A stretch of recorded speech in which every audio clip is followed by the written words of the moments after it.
हुनहुन TV पे हर रोज एक नई कहानी देखने के लिए बच्चों चैनल को सब्सक्राइब करके बेल आइकन को प्रेस करना ना भूलें।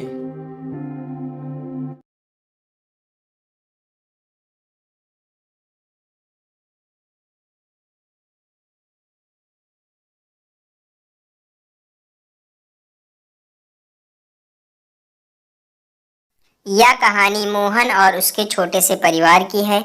मोहन घर में अकेला ही कमाने वाला था। मोहन दिन भर जो कमाता उससे ही उसके घर की रोजी रोटी चलती थी। 2 दिन बाद दिवाली थी और मोहन का काम नहीं चल रहा था, इसलिए मोहन और उसकी पत्नी शाम को साथ में बैठकर बात कर रहे थे। तो मोहन की पत्नी मोहन से कहती, सुनिए जी, इस बार तो हमारे पास दिवाली के लिए एक भी पैसे नहीं हैं। इस बार दिवाली हम लोग कैसे मनाएंगे? इस बार की दिवाली हमें लगता है कि हमें रूखी सूखी ही मनानी पड़ेगी। हमारे पास एक भी बचत के पैसे भी नहीं हैं।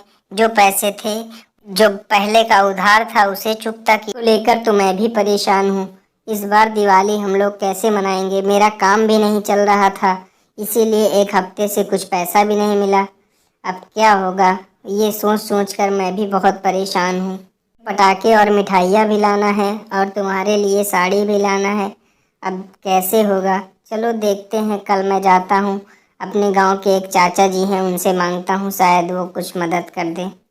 करते करते दोनों कुछ समय बाद वहीं पर बैठे बैठे सो गए।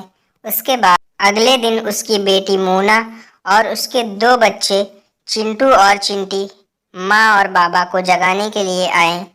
चिंटू और चिंटी रोते हुए आ रहे थे कि सभी बच्चे पटाखे दगा रहे थे और चिंटू चिंटी के पास पटाखे नहीं थे, इसीलिए वो रो रहे थे। माँ से कहती है, माँ उठो, माँ उठो, सुबह सुबह हो गई। पिताजी उठ जाओ, सुबह हो गए। बाद मोहन और उसकी पत्नी अपनी बेटी की आवाज सुनकर उठ जाते हैं। बेटी, सुबह हो गई क्या?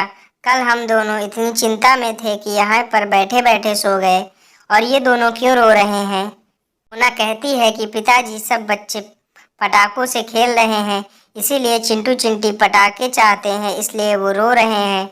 हमारे लिए पटाखे, मिठाइयाँ और कपड़े लाए। बेटी, पिताजी अभी जाएंगे और तुम सबके लिए पटाखे, मिठाइयाँ और कपड़े लेकर आएंगे। तुम चिंता मत करो बेटी। बेटा, तुम सब परेशान मत हो, मैं अभी जाता हूँ और कहीं न कहीं से तुम सभी के लिए पटाखे, कपड़े, मिठाइयाँ जरूर लेकर आऊँगा, चाहे मैं कुछ भी करके लेकर आऊँ। चिंटी कहती है, पापा पापा पापा पापा, मेरे लिए नचरगिन्नी और छुरछुरिया लेकर आना। कहता है कि पापा, मेरे लिए बंदूक लेकर आना और रॉकेट बम, मुझे रॉकेट बम और बंदूक चलाना बहुत पसंद है। पापा लाओगे ना? पापा जरूर लाओगे ना? तब मोहन अपनी पत्नी से कहता है कि मैं जा रहा हूँ और कहीं ना कहीं से पैसे की व्यवस्था करके तुम सभी के लिए कुछ ना कुछ लेकर जरूर आता हूँ। फिर मोहन वहाँ से उठता है और सामान लाने के लिए चला जाता है। अपने गांव के चाचा जी के पास जाता हूँ, शायद वो कुछ मेरी मदद कर दें।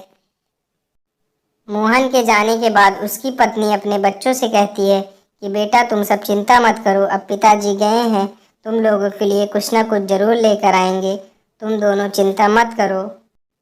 फिर मोहन चाचा जी के पास जाता है और चाचा जी से अपनी सारी समस्या बताकर उनसे दिवाली के लिए कुछ पैसे मांगता है। चाचा जी कहते हैं कि बेटा, इस बार तो मेरे पास भी पैसे नहीं हैं, मैंने भी दिवाली के लिए उधार लिया है, अगर मेरे पास होते तो मैं तुम्हें जरूर देता, मैं तुम्हें निराश कर कर नहीं भेजता।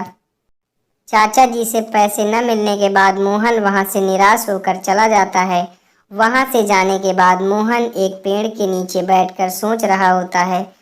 वहां से एक व्यापारी गुजर रहा होता है और वह मोहन के पास जाकर कहता है, कौन हो भाई, यहाँ क्यों बैठे हो? क्या समस्या है तुम्हें? इस वक्त इस जंगल में इतना निराश क्यों बैठे हो? 2 दिन बाद दीपावली है और तुम यहाँ बैठे हो। काहे की दीपावली? मेरे पास एक भी पैसा नहीं है, मेरा परिवार घर पर मेरा इंतजार कर रहा है और मेरे पास कुछ ले जाने के लिए पैसे ही नहीं है, मैं क्या करूं? तब व्यापारी कहता है, बस इतनी सी बात? कोई बात नहीं, मैं तुम्हारी मदद किए देता हूँ। ये लो पैसे, और ये पैसे लेकर अपने परिवार के लिए पटाखे, मिठाइयाँ और जो कुछ भी तुम्हें ले जाना है लेकर जाओ। तब मोहन व्यापारी से पैसे ले लेता है और कहता है, शुक्रिया साहब जी, अगर आप न होते तो हमारी दीपावली इस बार ऐसे ही बीत जाती। ना हम पटाखे ला पाते, ना मिठाइयाँ, ना ही कपड़े। आप हमारे लिए भगवान बनकर आए हैं। आप जैसे इंसान को भगवान हमेशा सलामत रखे, मेरी यही दुआ है। और वो वहां से वापस आने के बाद मोहन और उसका परिवार खुशी खुशी दीप जलाता है और दीपावली के इस पावन त्योहार को खुशी खुशी मनाते हैं।